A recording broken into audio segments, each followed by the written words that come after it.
ایک ہمارے ہاں اور بڑا مسئلہ ہے، میں تو مذاق کر رہا تھا۔ مذاق کیا ہوتا ہے؟ مذاق تو جاہلوں کا کام ہے۔ جب موسیٰ علیہ السلام کی قوم نے کہا کہ ایک شخص کا انتقال ہو گیا ہے تو ہمیں بتایا جائے کس نے قتل کیا ہے، تو جناب موسیٰ علیہ السلام نے فرمایا گائے ذبح کرو۔ تو ان لوگوں نے کہا آپ ہم سے مذاق کرتے ہیں، اتتخذونہ ہزوا، آپ ہم سے مذاق کرتے ہیں؟ تو فرمایا اعوذ باللہ ان اکون من الجاہلین، میں اللہ کی پناہ چاہتا ہوں کہ میں جاہلوں میں سے ہو جاؤں۔ مذاق کرنے کو جناب موسیٰ نے قرآن مجید کا پہلا پارہ کہتا ہے جاہلوں کا کام کہا ہے۔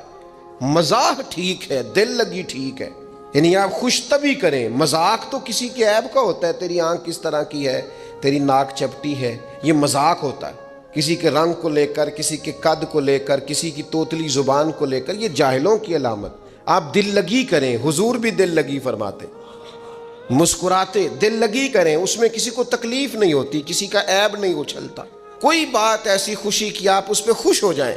لیکن آپ یہ جو رویے ہمارے ہاں پائے جاتے ہیں یہ مذاق ہے، اور مذاق شریعت میں جاہلوں کی علامت ہے۔ حضور فرماتے ہیں قیامت والے دن وہ لوگ جو لوگوں کا مذاق اڑاتے تھے، تکلیف دیتے تھے، قیامت والے دن ان کے ساتھ یہ معاملہ ہوگا کہ جنت کا دروازہ ان کے لیے کھولا جائے گا، پھر بند کر دیا جائے گا، پھر کھولا جائے گا، پھر بند کر دیا جائے گا، پھر کھولا جائے گا، اور پھر دوبارہ۔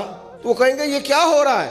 تو انہیں کہا جائے گا تمہارے اس مذاق کی تمہیں سزا دی جا رہی ہے جو دنیا میں تم اللہ کے بندوں کے ساتھ کرتے تھے۔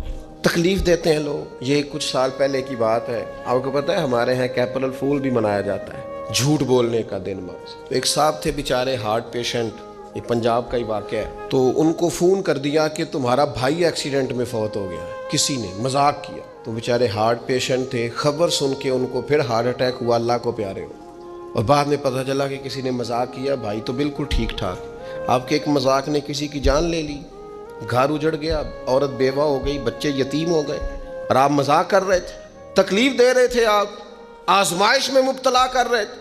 میں نے ایسے طلباء کو دیکھا ہے کالج میں، مدرسے میں، یونیورسٹی میں، اسکول میں، جو بیچارے کسی وجہ سے کمزور تھے، کوئی ایسا معاملہ تھا ان کا اتنا مذاق اڑایا گیا کہ وہ بیچارے تعلیم چھوڑ کے چلے گئے، گزارا نہیں ہو سکتا یہاں، ہر آدمی مذاق اڑا رہا ہے۔ اور بعض لوگوں کی غربت کا مذاق اڑایا جاتا ہے، ان کو کھاتا ہوا دیکھ کے مذاق کرنا، ان کا لباس دیکھ کے مذاق کرنا، ان کی سادہ پرانی اور دیسی گفتگو سن کے مذاق اڑانا۔ نتیجہ یہ نکلتا ہے کہ مایوس ہو جاتے ہیں لوگ، پریشان ہو جاتے ہیں۔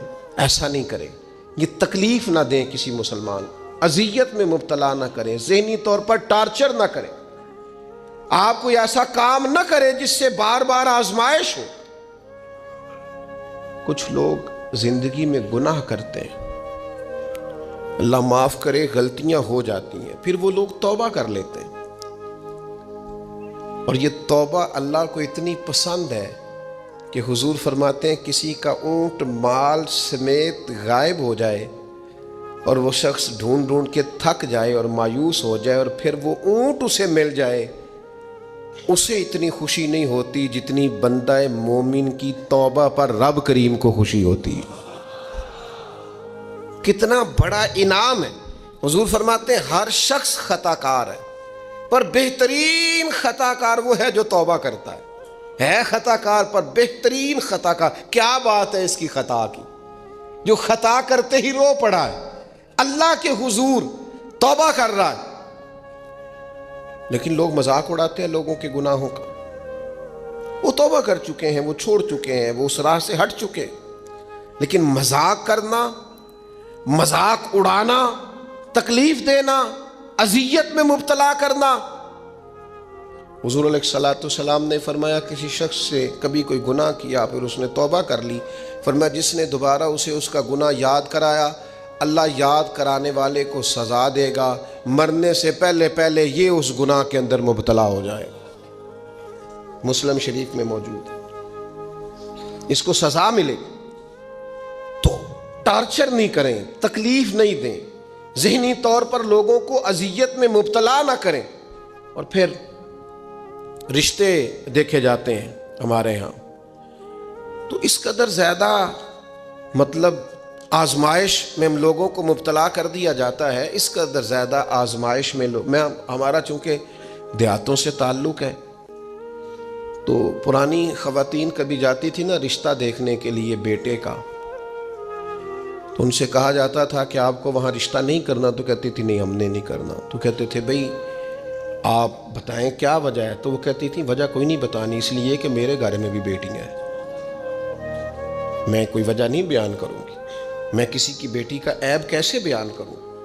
لیکن میں نے اخبار میں اس بیٹی کا تذکرہ بھی پڑھا جو پچھلے 2.5 سالوں سے اس لیے مینٹل ہاسپٹل میں زیر علاج ہے کہ کوئی 50 سے زیادہ لوگ رشتہ دیکھنے آئے۔ کسی نے کہا ذرا چل کے دکھاؤ، تو کسی نے کہا ذرا بول کے دکھاؤ، تو کسی نے کہا کہ اگر قد 2 انچ بڑا ہوتا۔ اتنی تکلیف، اتنی اذیت، اور اس دین کے ماننے والے جو دین ہمیں سبق دیتا ہے کہ بیٹیاں اور بہنیں ہوتی برابر ہیں، وہاں یہ رویہ ہمارا۔ اور زیادہ تر ان لوگوں کا معاملہ جن کے پاس نیا نیا پیسہ آیا، نئی نئی دولت آئی، اب ان کو سمجھ نہیں آ رہی کہ وہ کیسے اپنے آپ کو زمین سے اٹھا کے آسمان تک لے جائے۔ خدا کے بندو، اس طرح کی اذیت، اس طرح کی تکلیف، اس طرح کا لہجہ جس سے سامنے والا نفسیاتی بوجھ کے نیچے دب جائے، یہ بندہ مومن کی شان نہیں ہے۔ کبھی بھی ایسا نہ کریں، اجلی اجلی سونی سونی صاف ستھری بات کریں۔